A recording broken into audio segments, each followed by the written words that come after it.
hadis Sayyid Ahmad Al-Hazmi nafa'anallahu bihi wa bi'ulumihi fid darain. Birru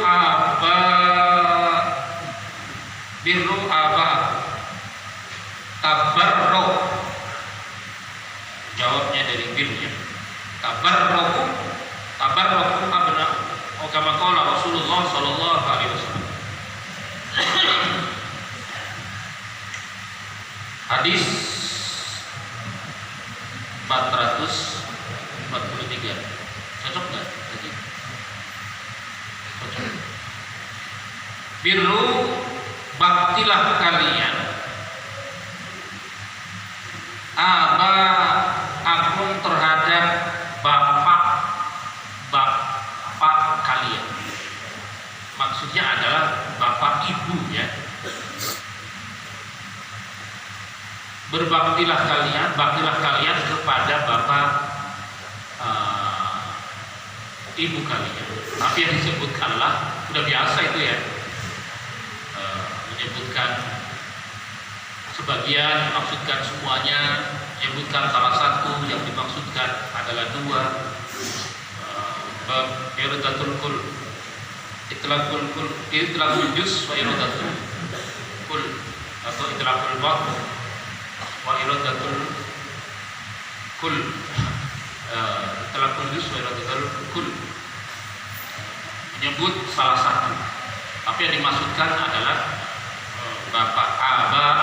bapak ibu kalian. Bahkan dalam hadis, dengan siapa diriku menemani, siapa orang yang paling berhak untuk ditemani dengan sebaik-baiknya.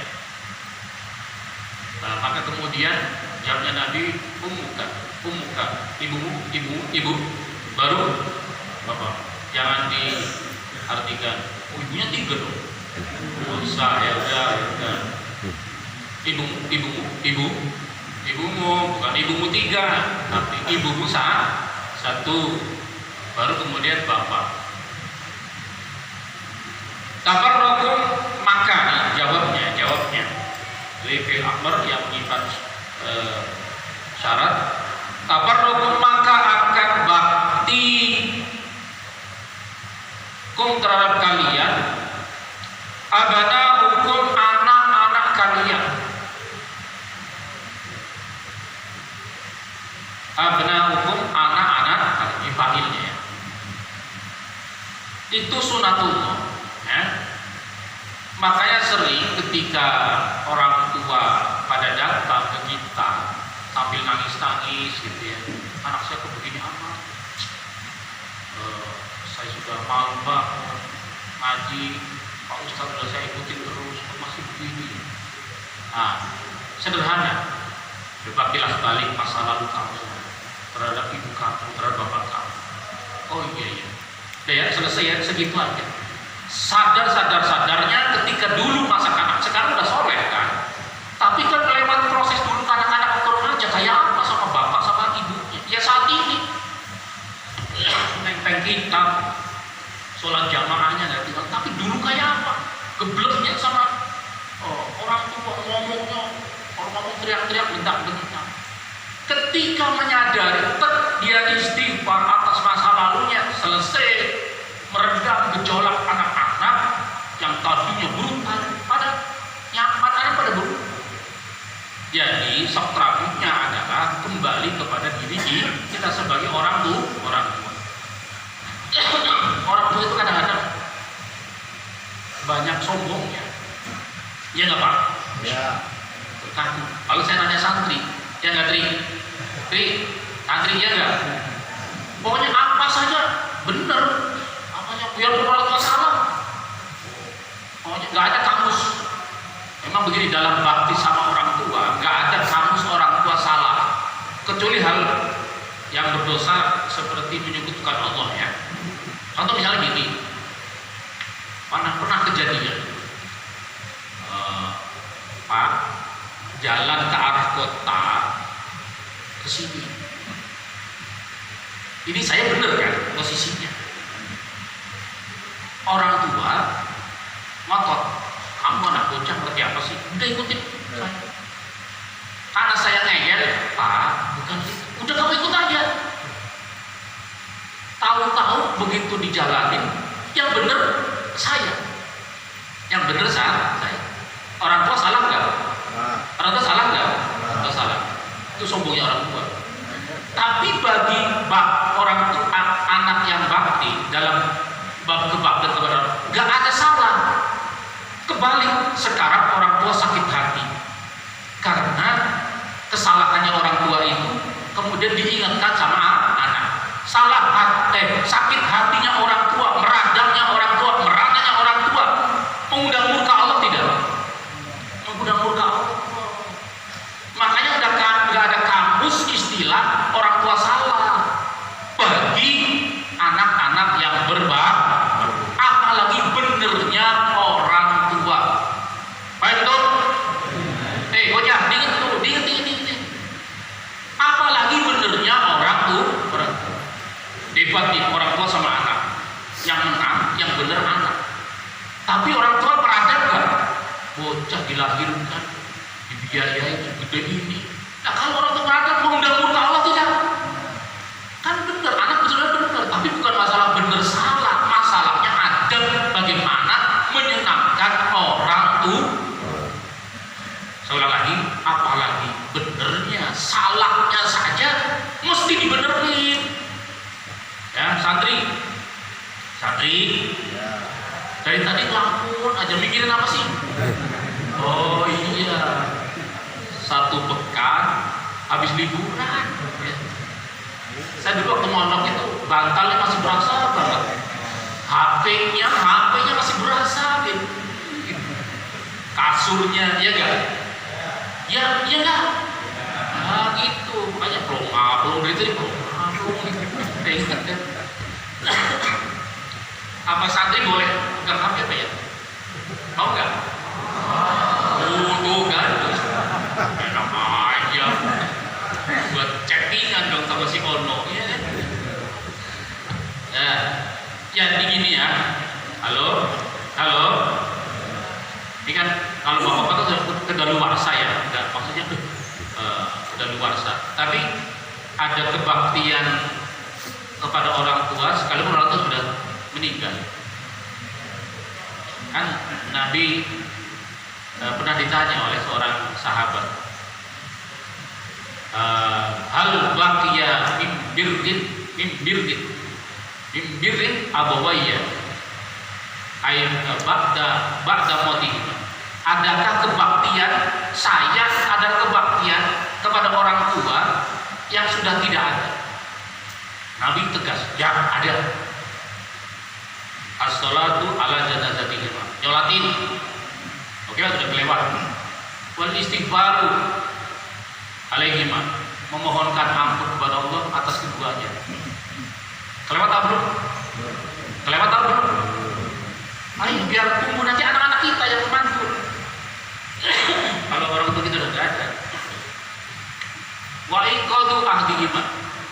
Meloloskan janji keduanya, maksudnya di dalam syaratnya pesan baik orang tua, janji orang tua yang belum terlaksana, wasiat orang tua, sedekah mengatasnamakan orang tua, itu termasuk hal yang menyenangkan orang tua yang orang tua sudah meninggal. Loh, orang katanya putus. Ida ibnu Adam in kota maluhu, jika telah meninggal dunia anak Adam in kota maluhu, in kota putus amaluhu, amalnya. Ya Allah, kata ganti amalnya, amal yang hidup apa amal yang mati? Yang mati. Ida mata ibnu Adam, ida mata ibnu Adam in kota amaluhu, terputus amalnya. Nyanya siapa? Yang mati, bukan yang hidup. Yang mati kan sudah, tingkatan orang mati orang biasa kan dia nggak bisa ngapa-ngapain, nggak bisa sholat. Adakah orang mati bisa sholat? Adakah orang mati bisa haji? Enggak. Maka kemudian dalam Nabi ketika ada seorang anak yang bapakku belum haji, dihajikan olehmu. Yang haji, yang menghajikan, yang hidup apa yang mati? Kemudian illa min salasin, kecuali 3. Kata-kata kecuali kecuali itu bukan berarti sebagai nafi membatasi, meniadakan kecuali 3. Jangan yang kecuali 3, berarti selain 3 nggak ada. Ini pekok banget ini ya. Kalau pada Jerman, maksudnya Nabi di dalam kalam Qabariyah tersebut menyampaikan di 3, kecuali 3, selebihnya nggak ada. Oh, kacau ini kalau nanti diterjemahin kayak gitu. Tidak boleh masuk kecuali dokter, ruang dokter. Tidak boleh masuk kecuali dokter. Pasien boleh masuk nggak? Boleh. Perawat boleh masuk nggak? Asisten dokter boleh masuk nggak? Boleh. Begitulah ya. Ya saya nggak terangi dengan nahwu tata bahasa Arabnya, faedah yang tersimpannya biar lebih mudah dipahami. Makanya diperkuat dengan hadis yang lainnya. Kemudian wasilaturahim allati la tusallu illa bihi, dan menjalin hubungan kepada orang yang ada wafat ya Allah, allati la tusallu illa bihi, wasilaturahim allati dan menyambung hubungan yang tidak mungkin disambung kecuali disebabkan karena keduanya. Rapat orang tua kita, keluarga kita, adik tolak kita, orang-orang yang pernah menjadi partner. Tahu partner? Orang yang pernah dekat dengan orang tua kita. Itu kalau dideketin, dibaik-baikin, nyambung, des. Orang tua di alam kubur girang, senang. Makanya Abdullah bin Umar di kitab Al-Baligh syarah dari kitab Riyadhus Shalihin lagi jalan rombongan, ketemu sama orang Arab sama Arab itu beda ya. Kalau di kosakata Arab, Arabun itu orang Arab pedalaman. Kalau Arabun tanpa hamzah itu adalah orang Arab kota. Sama dengan ini orang kota atau orang kampung? Beda istilah ya. Coba aja di Arab, di Quran juga ada gitu ya. Makanya jahat al-a'rabiyyu gitu ya. Telah datang orang pedalaman. Orang kampung maksudnya juga rogol gitu ya. Jahat Arabiyyu. Telah datang orang Arab kota. Bahasanya dipakai dipisah-pisah begitu ya. Ketemu papasan. Langsung Abdullah bin Umar itu seketika itu ngajak salaman, kemudian cepat-cepiki sampai melepaskan gamisnya, terus dipakai. Imamahnya dipakai, bawaannya centengannya dibawa itu. Karena saking kurang puasnya, dia naik keledai ya, sekelas di bawahnya kuda, dikasihkan. Ini bahasa saya tidak, tapi di syarahnya begitu dari mana. Kemudian komentari sama sahabat-sahabat yang lain. Banget sih, kelebihan royal amat gitu, royal amat sih. Itu kan orang kampung, dikasih makan itu udah bilang dong, pakai gamis, pakai sorban, pakai dibawain apa yang keledai, dia jawab. Demikianlah yang Rasulullah SAW sampaikan. Jika dirimu menyenangkan orang dekatnya orang tua yang sudah meninggal, maka orang tuamu akan senang girang di alam kuburnya. Ini orang, biar orang pedalaman, dulu sering duduk-duduk bersama Abdullah bin Umar. Siapa Abdullah bin Umar? Sayyidina Umar bin Khattab. Siapa Umar bin Khattab? Bapaknya Abu. Saya melihat di masa kecil itu orang suka bercengkrama, suka duduk, suka ngobrol bersama dengan bapak saya.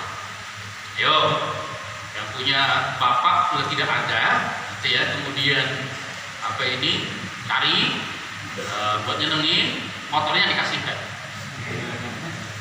Doi, kalau motor pakailah buat nyenengin ya. Kenapa? Itu sama saja nyenengin, bakti sama orang tua yang telah ya. Nah, kalau orang tua sudah ada, yang ngapain lagi? Udah tinggal kasihkan saja, selesai kan? Namanya orang tua besar ada. Ini bicara orang tua yang tidak ada. Wa ikramu shadiqihima. Nah, ini yang Nabi sebutkan, memuliakan teman-teman kawan dekatnya orang tua. Dan masih ada lagi ya, bukan udah belum udah masih ya, kalau pokoknya kan gitu jam 7:10. Wa ibu dan jagalah kehormatan gitu ya. Hanya nisa terhadap wanita lain. Ta'ifa maka akan menjaga kehormatan nisa hukum wanita kalian.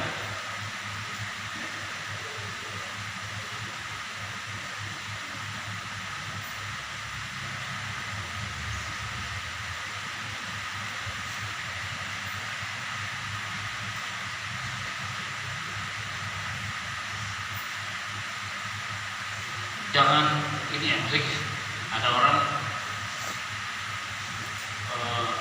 suka apa ya, iseng gitu loh, ya di jalan itu di perapatan gitu ya, pokoknya di jalan sembari ini maaf ya, bukan insya Allah gitu, jamaah jalan nggak ada lah gitu ya. Kalau pokok suka nanti mulutnya comel gitu kalau ada perempuan lewat, emang tidak nyadar apa dirinya punya istri perempuan nggak? Emang tidak nyadar apa dirinya punya anak? Ada pernah perempuannya? Kita jaga kehormatan harga dirinya mereka, wanita-wanita ini saya akan dijaga juga. Perempuan-perempuan istri kita, anak-anak kita. Kalau nggak diingatkan ke situ, nggak nyadar kita ini seenaknya memperlakukan perempuan. Jaga kehormatannya, jangan di sweet-sweetin gitu ya. Apa ini? Ya itulah begitulah. Saya bukan ahlinya masalah itu, jadi nggak bisa nyontohin ya. Gatel banget ya di molan.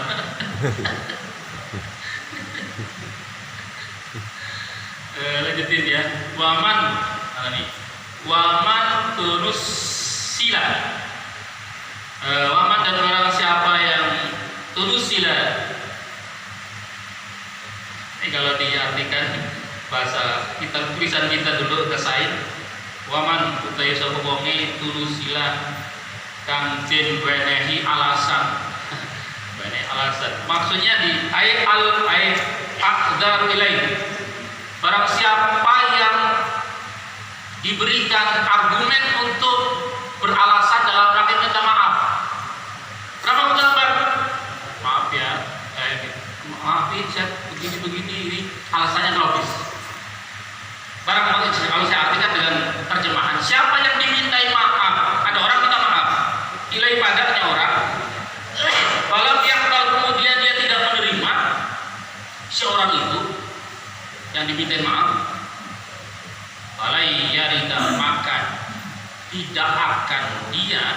maka tidak akan dia melewati alal haudi di telaganya Rasulullah Shallallahu Alaihi Wasallam. Ada ustaz keceplos omongan, kemudian dikeroyok sejagat, ditelanjangi, kemudian dia, saya manusia biasa, saya bukan malaikat, saya ustaz juga manusia biasa, pasti banyak salah, banyak keliru. Mohon maaf jika kata-kata saya ini menjadikan kegaduhan. Dimaafkan nggak? Apa malah ditonjok? Dibully dengan kata-kata. Wah, kalau dibully kita habis. Begitu, kita sifat kita, akhlak kita begitu, adab kita begitu. Jangan ikut-ikutan dong. Iya, netizen punya hak, tapi kan kita ngaji habis. Sudah minta maaf. Barang siapa yang diminta maaf dia tidak memaafkan, tidak terima, dia tidak akan bisa minum teladanya menggunakan ulang lagi. Kan maknanya lagi ketemu huruf fi'il mudhari itu ditakbir. Selama-lamanya dilanggengkan tidak akan pernah bisa meminum telaganya Rasulullah Shallallahu Alaihi Wasallam. Itu kadang-kadang kita ini latah gitu, ngaji tidak, tapi nabrak. Sudah maafin, sudah maafin. Siapa maafkan? Istri nih, salah. Maafin bapak. Gak ada maaf lagi Bu. Allah, ini orang sumpel aja ya Bu ya. Bu, sumpel pakai nasi uduk ya Bu ya. Suaminya ikut lebih tinggi. Gak ada maaf Bu. Gak ada maaf istri. Sudah selesai. Sesungguhnya karakter bangsa Indonesia itu pemaaf aslinya, tapi juga sekaligus pendendam. Nih, hadis yang sudah lewat, mungkin pelajaran sudah lewat. Sebaik-baik orang adalah orang yang tidak mudah marah. Sekalinya marah, gampang hilang, gampang maafkan. Ini kita bukan. Halo? Ini kita bukan. Oke, gimana nanti? Yakin. Alhamdulillah.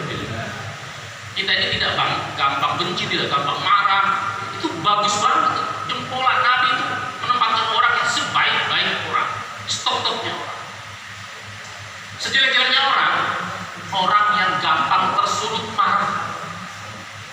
Dikit-dikit marah, marah-marah, keliru gitu. Namanya orang ngomong kan bisa keliru ya, jeblok keliru gitu. Namanya orang ngomong di atas panggung. Yang nggak habis pikir, banyak yang memanfaatkan panggung dari kesalahan seorang jago panggung. Iya kan? Cari muka, cari ini. Udah terlambat, udah luar biasa, udah selesai, udah kita marah.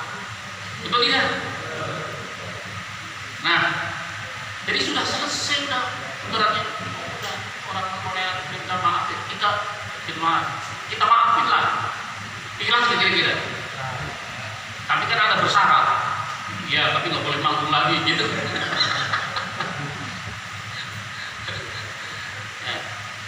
Sejelek-jelek orang adalah orang yang kedua nih. Sejelek-jelek orang kata Nabi, orang yang gampang marah. Gampang marah nih. Kalau sudah marah, gak hilang-hilang. Awet yang marahnya. Sampai ke bawah tua, sampai kakek nenek, sampai diturunkan 7 keturunan. Nabi memposisikan ini adalah orang sejahat-jahatnya orang. Ada nggak yang kayak gitu? Nggak ada di sini ya. Ada yang tengah nih, ada yang tengah ya. Nabi menyebutkan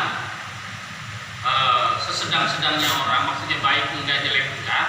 Orang yang tidak gampang marah, tidak gampang tersulut marah, bagus nggak? Nggak gampang marah kan? Tapi kalau sekalinya marah, dia dendam, dia nggak ingat-ingat. Gak gampang marah bagus, tapi menyimpan marah jelek. Kalau ribet lumayan kan? Lumayan nggak? Dia nggak gampang marah. Cumannya itu kalau sekalinya marah, ada nggak yang kayak gitu? Saya banget itu.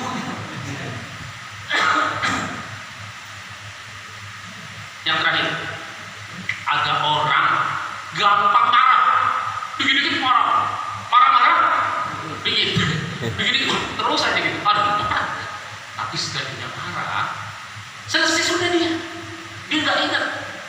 Bahkan orang pada lihatnya, dia lagi marah kan sama istrinya. Tegaluarsa lu udah kelewat, marahnya detik menit sudah selesai. Berarti kan masih lumayan. Dia gampang marah itu jelek. Tapi baiknya dia kalau sekalinya marah Rawahu Al-Hakim,